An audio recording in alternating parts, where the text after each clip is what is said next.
کریم فاعوذ باللہ من الشیطان الرجیم بسم اللہ الرحمن الرحیم ان ھذا القرآن یہدی للتی ہی اقوم صدق اللہ مولانا العظیم وبلغنا رسولہ النبی الکریم الامین وَنَحْنُ عَلَى ذَلِكَ لَمِنَ الشَّاهِدِينَ وَالشَّاكِرِينَ وَالْحَمْدُ لِلَّهِ رَبِّ الْعَالَمِينَ رَبِّ اشْرَحْ لِي صَدْرِي وَيَسِّرْ لِي أَمْرِي وَاحْلُلْ عُقْدَةً مِّن لِّسَانِي يَفْقَهُوا قَوْلِي اللهم أرنا الحق حقا وارزقنا اتباعه وَأَرِنَا الْبَاطِلَ بَاطِلًا وَارْزُقْنَا اجْتِنَابَهُ اللهم أرنا الأشياء كما هي إن الله وملائكته يصلون على النبي يا أيها الذين آمنوا صلوا عليه وسلموا تسليما الصلاة والسلام علیک یا رسول اللہ وعلی آلک واصحابک یا حبیب اللہ الصلاة والسلام علیک یا شفیع المذنبین وعلى آلك وأصحابك يا رحمة للعالمين صلى الله على محمد عدد ما ذكره الذاكرون وعدد ما غفل عن ذكره الغافلون۔ یہ 15ویں پارے کا دوسرا رکوع ہے اور اس قرآن مجید پہ صفحہ نمبر 450 کی نیچے سے دوسری لائن اعوذ باللہ من الشیطان الرجیم بسم اللہ الرحمن الرحیم وَيَدْعُ الْإِنسَانُ بِالشَّرِّ دُعَاءَهُ بِالْخَيْرِ وَكَانَ الْإِنسَانُ عَجُولًا۔ اس رکوع میں اللہ رب العزت نے انسان کے بعض غلط رویوں کا ذکر فرمایا اور پھر ان کی حقیقت کو واضح فرمایا کہ یہ ایسا کس لیے کرتا ہے اور اس کا تدارک کس طریقے سے ممکن ہے، کس طریقے سے ہو سکتا ہے۔ پہلے آپ ترجمے پہ غور فرمائیں۔ وَيَدْعُ الْإِنسان، دعا یدعو کا معنی ہے دعا مانگنا، اور انسان دعا مانگتا ہے بالشر، برائی کی یا اپنے نقصان کی، دعاءہ بالخیر، دعاءہ اس کا دعا مانگنا، بالخیر اچھائی کا، وَكَانَ الْإِنسَانُ عَجُولًا، وَكَانَ اور ہے الانسان بہت جلد باز جاتی ہے، تو اس سے مراد سرکش انسان ہوتا ہے، اس میں مقربین الہی، انبیاء، صلحاء یہ اس لیے وَكَانَ الْإِنسَانُ رویہ بیان کرنا مقصود ہے۔ تو اللہ رب العزت نے یہاں پر انسان کے اس رویے کو بیان فرمایا کہ وَيَدْعُ الْإِنسَانُ بِالشَّرِّ، یہ جو ہے نا اس کے بعد دعاءہ بالخیر، اس سے مراد یہ ہے کَدُعَائِهِ بالخیر، یعنی انسان برائی کی دعا اس طرح مانگتا ہے جیسے اسے اچھائی کی دعا مانگنی چاہیے، یا اس کا مطلب یہ ہے کہ انسان برائی کی دعا اس طرح مانگتا ہے کہ گویا وہ اچھائی کی دعا مانگ رہا ہے۔ یہ جو آیہ کریمہ ہے اس میں ایک تو منکرین کے ان رویوں کی طرف اشارہ ہے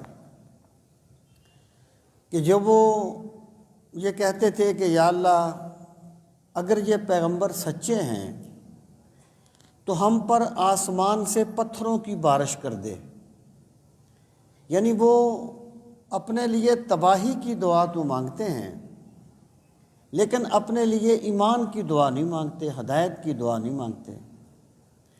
اس طرح کبھی بندہ جو ہے وہ غصے میں آ کے اپنی اولاد کے لیے بد دعا کرتا ہے، کبھی اپنے کسی ذات کے لیے بد دعا کرتا ہے کہ کاش میں اس سے پہلے مر چکا ہوتا، یا کاش میں یہ چیز نہ ہوتا۔ تو اللہ رب العزت فرماتا ہے کہ ایک سرکش انسان کا رویہ یہ ہے کہ جب وہ اللہ تعالیٰ سے برائی کی دعا مانگتا ہے تو اتنے انہماک سے مانگتا ہے جتنے انہماک سے اسے نیکی کی دعا مانگنی چاہیے، یا اس کی سوچ اتنی مسخ ہو جاتی ہے کہ وہ برائی کی دعا ایسے مانگتا ہے جیسے وہ اچھائی کی دعا مانگ رہا ہو۔ اس کی وجہ کیا ہے؟ وَقَانَ الْإِنسَانُ عَجُولًا، اس کی وجہ یہ ہے کہ وہ ایک بات چاہتا ہے اور وہ چاہتا ہے کہ مجھے ابھی یہ چیز مل جانی چاہیے، ابھی اس طریقے سے ہو جانا چاہیے، جبکہ اللہ کا جو منصوبہ ہے وہ اپنے وقت پر پورا ہوتا ہے۔ انسان اسے وقت سے پہلے کرنا چاہتا ہے تو اس کی جلد بازی کا سبب ہے کہ وہ اللہ کے نظام سے بغاوت کر جاتا ہے، ورنہ اللہ تعالیٰ کے نظام میں اللہ تعالیٰ نے، اگر آپ غور فرمائیں گے تو انسان کے لیے آسانیاں بہت زیادہ پیدا کی ہیں اور انسان کے لیے ان کے مقابلے میں مشکلات بہت کم ہوتی ہیں۔ یعنی یہ ممکن ہے کبھی کسی بندے کو بیماری کی وجہ سے رات کو نیند نہ آئے، لیکن اس کی پوری زندگی کو آپ دیکھیں تو کتنی راتیں وہ پرسکون نیند سوتا ہے، لیکن اسے نیند آرام سے سونا یاد نہیں ہوتا، اسے وہ بیداری یاد ہوتی ہے جو وہ سو نہیں سکا تھا۔ اللہ رب العزت نے انسان کی اس جلد بازی کو اس ناشکری کا سبب قرار دیا ہے، اور پھر فرمایا وَجَعَلْنَا اللَّيْلَ وَالنَّهَارَ۔ آپ ذرا ترجمہ دیکھیں، پھر میں اس کا ربط عرض کرتا ہوں۔ وَجَعَلْنَا، اور ہم نے بنا دیا، اللیل، رات کو، والنہار، اور دن کو، آیتین، آیتن کا تثنیہ ہے، اپنی دو نشانیاں، یعنی رات بھی ہماری قدرت کی علامت ہے اور دن بھی ہماری قدرت کی علامت ہے، ہم نے انہیں دو نشانیاں بنا دیا۔ فَمَحَوْنَا آیَتَ اللَّيْلِ، مہا یمہو، محون کا معنی ہے کسی چیز کو مٹا دینا۔ فَمَحَوْنَا، پس ہم نے مٹا دیا، آیَتَ اللیل، رات کی نشانی کو، وَجَعَلْنَا، اور ہم نے بنا دیا، آیَتَ النہار، دن کی نشانی کو، مُبْصِرَةً، بالکل روشن، بالکل واضح، لِتَبْتَغُوا فَضْلًا مِّن رَبِّكُمْ، لِتَبْتَغُوا، تاکہ تم تلاش کرو، تاکہ تم ڈھونڈو، فضلاً، فضل، من ربکم، اپنے رب کے فضل میں سے تم فضل تلاش کرو، وَلِتَعْلَمُوا، اور تاکہ تم جان لو، عدد السنین، عدد کا معنی گنتی، سنین جو ہے یہ سنتن کی جمع ہے، سال، تاکہ تم سالوں کی گنتی جان لو، یعنی رات اور دن کا نظام اس لیے ہے تاکہ تم سالوں کی گنتی جان لو، والحساب، اور تاکہ تم حساب جان لو، کہ کتنے دن گزر گئے، کون سا وقت ہے۔ وَكُلَّ شَيْءٍ، اور ہر چیز، فَصَّلْنَاهُ، ہم نے اسے تفصیل سے بیان کر دیا ہے۔ تفصیلا، یہ اسی کا مصدر ہے، فَصَّلْنَاهُ، فصلہ کا مصدر، اور نیند کے ساتھ تم اپنی تھکاوٹ کو دور کر سکو۔ اب دیکھیے، پہلے اللہ تعالیٰ نے انسان کی عجلت کا ذکر کیا تھا اور دن کا، کہ جو انسان بڑا جلد باز واقع ہو جاتا ہے، اس کے حالات کبھی تلخ ہو جائیں تو وہ بڑا گھبرا جاتا ہے۔ وہ رات اور دن کی نشانیوں میں کیوں غور نہیں کرتا کہ جو خدا رات کی تاریکی کا پردہ چاک کر کے سپیدہ سحر کو طلوع کرتا ہے، وہ خدا تیری مشکلات کو تیری مشکلات کو ختم کر کے تیرے لیے آسانیوں کے دروازے بھی کھول سکتا ہے۔ تو اس چیز کو کیوں بھول گیا کہ رات اللہ کے نظام میں رات کے بعد دن ہوتا ہے اور دن کے بعد رات ہوتی ہے۔ تو بندے کو چاہیے، اگر وہ خوشحال ہو، یعنی سکھی زندگی بسر کر رہا ہو، تو کبھی نہ بھولے، کیفیت میں ہو تو کبھی نہ بھولے کہ جو خدا مجھے دکھ میں دن ہے اور دن کے بعد رات ہے، اور دن، اس سے مراد یہ ہے کہ انسانی شخصیت کی جو تکمیل ہے وہ صرف آسانیوں میں نہیں ہوتی۔ جیسے مٹی جو ہے وہ آگ میں جب اسے تپایا جائے تو وہ پریشانیاں آتی ہیں نا، پریشانیوں میں بھی میرے رب نے بہت کچھ فائدے انسان کے رکھے ہوتے ہیں، لیکن انسان اس کو سمجھتا نہیں ہے۔ اِنَّ مَعَ الْعُسْرِ يُسْرًا اِنَّ مَعَ الْعُسْرِ يُسْرًا، اللہ تعالیٰ نے ہر عسر کے بعد یسر رکھا ہے، ہر مشکل کے بعد آسانی رکھی ہے۔ تو مراد یہ ہے کہ یہ انسان، اور پھر آپ دیکھیں مشکل حالات نے عظیم انسان پیدا کیے ہیں۔ یعنی آپ جتنے بھی بڑے بڑے نام دیکھتے ہیں، کبھی آپ ان کی زندگی کی ابتدا دیکھیں، ان کا کیا بنتا تھا، ان پر کیا حالات گزرے۔ آسانیوں کے اپنے فوائد ہیں اور مشکلات کے اپنے فوائد ہیں۔ تم مت سوچا کر کہ تیرا خدا جو ہے وہ تمہیں ان حالات سے کیوں گزارتا ہے۔ خدا بہتر جانتا ہے کہ میں نے اپنے بندے کو کس آزمائش سے گزارنا ہے اور میں نے اسے کیا سے کیا بنانا ہے۔ وَإِذِ ابْتَلَىٰ إِبْرَاهِيمَ رَبُّهُ بِكَلِمَاتٍ فَأَتَمَّهُنَّ قَالَ إِنِّي جَاعِلُكَ لِلنَّاسِ إِمَامًا۔ یہاں تو اللہ تعالیٰ انبیاء کو بھی مختلف حالات سے گزارتا ہے تاکہ لوگوں کو پتہ چلے کہ میں نے کس لیے نے اپنے پیغمبر بنایا ہے۔ تو انسان رات اور دن سے یہ سبق لے کہ ہر چیز کے اپنے فوائد ہیں۔ پیر صاحب قبلہ فرمایا کرتے تھے کہ مصائب و آلام اتنے برے نہیں ہوتے جتنا برا ہونے کا ان پر الزام لگایا جاتا ہے۔ فرماتے تھے پھولوں سے وہ کانٹے بہرحال بہتر ہوتے ہیں جو کسی غفلت میں سوئے ہوئے انسان کو بیدار کر دیتے ہیں۔ مصائب و آلام اگر بندے کو کسی غفلت سے چونکا دیں، متنبع کر دیں، اس کی زندگی کا رخ بدل دیں، تو مصائب و آلام بھی میرے رب کی کوئی چھوٹی نعمت نہیں ہوتے۔ انسان کو چاہیے کہ وہ اپنی پوری زندگی کے تناظر میں ان چیزوں پہ غور کرے کہ اللہ تعالیٰ نے رات اور دن کا جیسے نظام بنایا ہے، ایسے ہی زندگی میں اتار چڑھاؤ بھی آتے رہتے ہیں۔ پھر فرمایا اس کا دوسرا مطلب یہ ہے وَلِتَعْلَمُوا عَدَدَ السِّنِينَ وَالْحِسَابَ، اور تاکہ تم جان لو سالوں کی گنتی کو اور حساب کتاب کو۔ رات اور دن کا نظام ہم نے اس لیے بنایا ہے۔ وَكُلَّ شَيْءٍ فَصَّلْنَاهُ تَفْصِيلًا، اور ہم نے ہر چیز کو بڑی وضاحت سے بیان کر دیا ہے۔ یعنی اگر بندہ غور کرے گا، ہم نے اس کی زندگی میں آنے والی ہر مشکل کی حقیقت کو اس پر واضح کر دیا ہے کہ ہم نے تمہیں کس لیے اس مشکل سے گزارا ہے۔ اب فرمایا وَكُلَّ إِنسَانٍ الزمناہ طائرہ فی عنقہ، یعنی یہ تو نہیں ہے کہ تم زندگی میں اگر تمہارے حالات اچھے ہوں تو تم اللہ سے بڑے خوش رہو، اور اگر کبھی خدا تمہیں آزمائے تو تم اللہ سے بدگمان ہو جاؤ۔ جس رب کی نعمتیں تمہارے دانت ٹوٹ جاتے ہیں اور عجیب و غریب باتیں کرنے لگو، تو یہ نہیں ہے تم نے سدا ایسے کرتے رہنا ہے اور تمہاری باتوں کا کوئی حساب نہیں ہوگا۔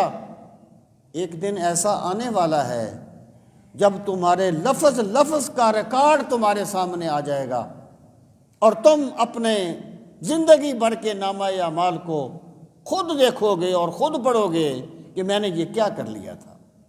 اب ذرا ترجمے پہ غور فرمائیں۔ وَكُلَّ إِنسَانٍ، اور ہر انسان، الزمناہ، ہم نے لازم کر دیا ہے اس کے لیے، طائرہ، یہاں اس سے مراد ہے اس کا نامہ اعمال یا اس کی قسمت، اس کا نصیب۔ طائر جو ہے ویسے آپ جانتے ہیں پرندے کو کہتے ہیں، تارا یہ تیروں کا معنی ہوتا ہے اڑنا۔ عربوں میں توہم پرستی بہت تھی، یہ تو پھر اسلام نے آ کے انہیں کہا نا کہ بھئی دلیل پر بات کیا کرو، توہم پرستی پر نہیں۔ تو وہ اگر کسی کام کے لیے جاتے تو کوئی پرندہ بیٹھا ہوتا تو اس کو کینکر مارتے، اگر وہ پرندہ دائیں طرف اڑ جاتا تو کہتے یہ میرا کام ہو جائے گا، اگر بائیں طرف اڑ جاتا تو کہتے نہیں یہ کام نہیں ہوگا۔ تو اس سے وہ اپنی قسمت کے فیصلے پرندوں کو کینکریاں مار کے کروایا کرتے تھے، خدا داد عقل سے کام نہیں لیتے تھے، اپنی بصیرت سے کام نہیں لیتے تھے۔ تو چونکہ وہ قسمت کا فیصلہ پرندوں سے کرتے تھے، اس لیے اسے طائر کہہ دیا گیا۔ اسی سے تطیر ہے بدشگونی، یہ ہمارے یہاں بھی پائی جاتی ہے۔ یعنی بندے کو صبح صبح کوئی کتا نظر آ جائے، کوئی بلی نظر آ جائے تو بندہ جو ہے وہ بہت گمان ہو جاتا ہے، پتہ نہیں، جیسے دکاندار کسی پہلے ادھار نہیں کرتے، شروع میں مجبوری میں مانگ رہا ہے، یار رزق جو ہے وہ اس طرح تو اللہ نے نہیں رکھا۔ یہ ایکچولی وہ توہم پرستی ہے جو ہم میں ایک خاص پس منظر کی وجہ سے آئی ہے۔ تو یہاں پر طائر کا معنی ہے اس کی قسمت یا اس کا نصیب، اس کا حصہ، یعنی اس کا نامہ اعمال۔ اللہ پاک نے فرمایا وَكُلَّ إِنسَانٍ أَلْزَمْنَاهُ طَائِرَهُ فِي عُنُقِهِ، اور ہم نے ہر انسان کا نامہ اعمال اس کی گردن میں لٹکا دیا ہے۔ وَنُخْرِجُ لَهُ يَوْمَ الْقِيَامَةِ، نخرج، ہم نکالیں گے، لہو، اس کے لیے، یوم القیامت، قیامت کے دن، کتاباً، لکھا ہوا، یلقاہ، جسے وہ پھینک دے گا، منشورا، پھیلایا ہوا، یعنی قیامت کے دن انسان کا نامہ اعمال اس کے سامنے پھیلا دیا جائے گا اور کہا جائے گا اقرا کتابک، آج خود پڑھ لے اپنے نامہ اعمال کو، آج خود پڑھ لے جو کچھ تو زندگی میں کیا کرتا تھا، تو نے کیا کیا ہے، خود پڑھ۔ کفا بنفسے کا، کافی ہے تیرے لیے، الیوم، آج، علیکا، تجھ پر، حسیبہ، محاسبہ کرنے والا، حساب کرنے والا۔ یعنی دنیا میں کیا ہے کہ انسان جو ہے کبھی اپنی غلطی کو غلطی نہیں مانتا۔ وہ جیسے میں نے ضمیر پر جمعے پر گفتگو کرتے ہوئے کہا تھا نا، انسان کبھی اپنی غلطی کو غلطی نہیں مانتا، یہ بڑے بڑے بہانے کرتا ہے، بڑے بڑے ہیلے، بڑے بڑے لفظ گھڑ لیتا ہے، غلطی کو غلطی نہیں مانتا۔ اللہ فرمائے گا آج تیرا ضمیر جاگ گیا ہے، آج تو اپنی غلطی کو صحیح ثابت کرنے کی کوشش نہیں کرے گا، آج تو اپنے آپ کو مجرم قرار دینے کے لیے اکیلا کافی ہے۔ کفا بنفسک الیوم علیک حسیبا، اور کافی ہے تیرے لیے آج تو اپنے آپ کا محاسبہ کرنے والا، اپنے آپ کا حساب کرنے والا۔ اللہ رب العزت نے قرآن مجید میں اس چیز کو بھی بیان فرمایا ہے کہ فَكَشَفْنَا عَنْكَ غِطَاءَكَ فَبَصَرُكَ الْيَوْمَ حَدِيدٌ، اس دن ہم تیری آنکھوں سے پردے اٹھا دیں گے اور تیری نظر بڑی تیز ہو جائے گی۔ نظر سے مراد یہ نہیں ہے کہ یہ جو مادی نظر ہے، اس سے مراد ہے تو اپنی غلطیوں کو دیکھے گا، تو اپنے گناہوں کا مشاہدہ کرے گا، تو مانے گا کہ میں نے غلط کیا ہے۔ اور یاد رکھنا، جس بندے کو میرے رب نے اس دنیا میں اپنی غلطیاں دیکھنے والی آنکھ عطا کر دی، اسے مبارک ہو کہ رب نے اسے دیکھنے والا بنا دیا ہے، اللہ نے اسے صاحب بصیرت بنا دیا ہے۔ اب دیکھیے، کوئی بندہ ان پڑھ ہے، وہ کیسے پڑھے گا جی اپنا نامہ اعمال؟ اقرا کتابک کفا بنفسک، وہ ہم بچپن میں مذاق کیا کرتے تھے، کہتے تھے دیکھو کہ قبر کا جو حساب کتاب ہے، من ربوں کا، ما دینوں کا، ما کنت تقول فی حق ھذا الرجل، عربی میں سوال ہوتے ہیں نا، ایک بندہ عربی جانتا ہی نہیں ہے، وہ کیسے جواب دے گا؟ بڑی سمپل سی بات ہے کہ بندہ جس عالم میں ہوتا ہے اس عالم کے احوال اس پہ طاری ہو جاتے ہیں۔ بندہ جس عالم میں ہوتا ہے اس عالم کے احوال اس پہ طاری ہو جاتے ہیں۔ مثلا حضرت عیسیٰ علیہ الصلاۃ والسلام زندہ ہیں، اہل اسلام کا عقیدہ ہے، قرآن و سنت میں اس کی بیان کیا گیا ہے اس کو، لیکن وہ انسانی تقاضوں سے پاک ہیں۔ یہاں پر جو انسانی تقاضے ہیں نا، حضرت عیسیٰ اس سے پاک ہیں۔ کس لیے پاک ہیں؟ وہ عالم دوسرا ہے، یہاں پر حضرت عیسیٰ ہیں، وہ عالم یہ نہیں ہے، وہ عالم دوسرا ہے۔ تو جس عالم میں بندہ ہوتا ہے اس کے احوال اس پہ طاری ہو جاتے ہیں۔ اب سامعین محترم، انسان کی اصل زبان عربی ہے، عربی ہے۔ جب وہ عالم غیب میں پہنچتا ہے تو دنیا کی زبانیں یہیں کی یہیں رہ گئیں، وہاں جو زبان اہل جنت کی ہے وہ وہی بولے گا۔ تو بندہ اگر یہاں ان پڑھ بھی ہے نا، وہاں اپنا نامہ اعمال پڑھ لے گا۔ اقرا کتابک کفا بنفسک الیوم علیک حسیبا، اپنا نامہ اعمال خود پڑھ لے، آج تو اپنے آپ کو مجرم ثابت کرنے کے لیے اکیلا کافی ہے۔ من اہتدیٰ، آگے اللہ پاک نے فرمایا کہ انسان جو جلد بازی سے کام لیتا رہتا ہے، اللہ کی نافرمانی کرتا رہتا ہے، اگر وہ مانے گا مجھے تو یہ نہیں ہے کہ اس نے میری عبادت نہ کی تو میری خدائی میں کوئی فرق آ جائے گا۔ میرا رب کسی کی عبادت کا محتاج نہیں ہے، وہ بے نیاز ہے، بندہ محتاج ہے کہ اس کی بندگی کرے۔ اب فرمایا من اہتدیٰ فَإِنَّمَا يَهْتَدِي لِنَفْسِهِ، پس انما حرف حصر ہے، فقط یہتدی وہ ہدایت پاتا ہے لنفسہ، اپنے فائدے کے لیے۔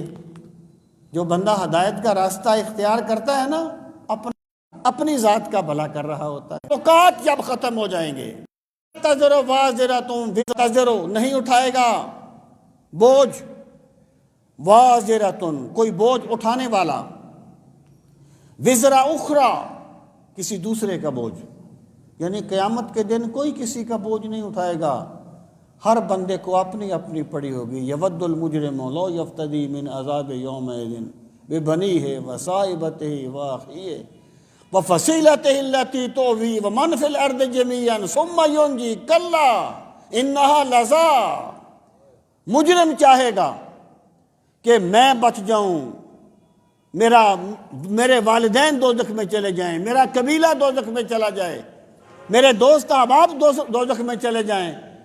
اللہ فرماتا ہے نہیں، آج تجھے اس آگ کا سامنا کرنا پڑے گا جو تیری چمڑی کو ادھیڑ کے رکھ دے گی، جو تیری چمڑی کو جلا کے رکھ دے گی۔ تو اللہ پاک فرماتا ہے وَلَا تَزِرُ وَازِرَةٌ وِزْرَ أُخْرَىٰ، قیامت کے دن وہ تعلق تو ضرور فائدہ دے گا جو اللہ کے لیے قائم کیا جائے گا، الاخلاء یومئذ بعضهم لبعض عدو الا المتقین، یہ دنیا کی دوستیاں دشمنی میں بدل جائیں گی، لیکن جو تعلق اللہ کے لیے قائم کیا جائے گا وہ قیامت کے دن بھی باقی رہے گا۔ قیامت کے دن بھی اللہ کے مقرب بندے گناہ گاروں کی شفاعت بھی کریں گے، لیکن وہ تعلق مادی تعلق نہیں، وہ روحانیت کا تعلق ہوگا۔ فرمایا وَلَا تَزِرُ وَازِرَةٌ وِزْرَ أُخْرَىٰ، اور جن تعلقات پہ تم بڑے مان کرتے ہو یہ تمہارے کسی کام نہیں آئے گا، کوئی بوجھ اٹھانے والا کسی کا بوجھ نہیں اٹھائے گا۔ وَمَا كُنَّا مُعَذِّبِينَ حَتَّىٰ نَبْعَثَ رَسُولًا، اب فرمایا ہم جو رسول بھیجتے ہیں نا، یہ ہم تم پر ہدایت کو واضح کرنے کے لیے بھیجتے ہیں۔ وَمَا كُنَّا مُعَذِّبِينَ، اور ہم نہیں ہوتے عذاب دینے والے، یہ اللہ کا ضابطہ ہے۔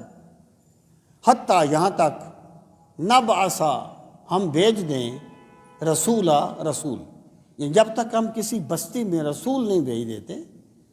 اچھا پھر جو رسول ہے عین ممکن ہے کہ یعنی بذات خود رسول آئے یا رسول کا کوئی نمائندہ آ جائے، حق پہنچنا مقصود ہے۔ تو اللہ پاک فرماتا ہے ہمارا ضابطہ یہ ہے کہ جب تک ہم رسول نہ بھیج دیں، حجت تمام نہ کر دیں، اس وقت تک ہم کسی پر عذاب برپا نہیں کرتے، اسے عذاب میں مبتلا نہیں کرتے۔ اس کا مطلب کیا ہے کہ لوگوں جو عذاب کر دیا تھا، ہم نے تو انہیں ضمیر دیا تھا، کر دیا تھا، اس کے باوجود بھی وہ نہیں مانے تھے، تب وہ عذابوں کے سبب ہمیں اس آگ سے واسطہ پڑا ہے۔ وَمَا كُنَّا مُعَذِّبِينَ حَتَّىٰ نَبْعَثَ رَسُولًا۔ آگے اللہ پاک فرماتا ہے وَإِذَا أَرَادَ، یہاں پر یہ بات واضح کی جا رہی ہے، جو قرآن مجید کے مخاطب لوگ تھے، اولی جو مخاطب اس وقت جو لوگ تھے، کہ اگر تم ہمارے رسول کی بات نہیں مانتے تو مت سوچنا کہ اللہ کی گرفت نہیں آئے گی، اللہ کا عذاب نہیں آئے گا۔ جب ہمارے رسولوں کو جھٹلا دیا جاتا ہے تو پھر ہمارا عذاب آ جاتا ہے، اور جیسے پہلوں پر ہمارا عذاب آتا رہا ویسے تم پر بھی ہمارا عذاب آ جائے گا۔ اب یہاں پر جو کہا گیا، ہم اس کے عمراء کو حکم دیتے ہیں، اس کا سبب ایک زمینی حقیقت ہے، اور وہ یہ ہے الناس علی دین ملوکہم، کہ لوگ اپنے بادشاہوں کے دین پر ہوتے ہیں۔ یعنی قرآن مجید میں کئی مقامات پر قوم اور سرداروں کا ذکر کیا گیا ہے کہ قیامت کے دن قوم یہ کہے گی کہ یا اللہ ہمیں تو انہوں نے گمراہ کیا تھا، ہم تو ان کی بات مانتے تھے، اس لیے عذاب بھی نہیں ہونا چاہیے، ہمیں نہیں ہونا چاہیے۔ تو سردار کہیں گے کہ پروردگار عالم، ہم نے ان کو کوئی جبرن تو گمراہ نہیں کر دیا تھا، انہوں نے ہماری بات اس لیے مان لی تھی کہ ہماری بات ان کے ذوق کے مطابق تھی۔ اللہ کے نبی کہتے تھے حرام کا ارتکاب نہ کرو، ہم کہتے تھے خیر ہے دبا کے کرو، تو ہماری باتیں ان کے ذوق کے مطابق تھی، انہوں نے مان لی، گویا انہوں نے ہماری بات نہیں مانی، بس اپنے دل کی بات ہی مانی تھی۔ یعنی مراد یہ ہے کہ اس دن، یعنی جو لوگ آج اپنے سرداروں کی وجہ سے اللہ کے پیغمبر کو جھٹلا رہے ہیں، تو وہ قیامت کے دن بری الذمہ نہیں ہو جائیں گے، قیامت کے دن انہیں معاف نہیں کر دیا جائے گا، بلکہ وہ قیامت کے دن مجرم ہوں گے، کیونکہ اللہ نے انہیں بھی عقل سلیم دی تھی، اللہ نے انہیں بھی بات سمجھنے کا ملکہ دیا تھا۔ لیکن ہوتا یہی ہے کہ انبیاء کرام کے اولی مخاطب سردار ہوتے تھے۔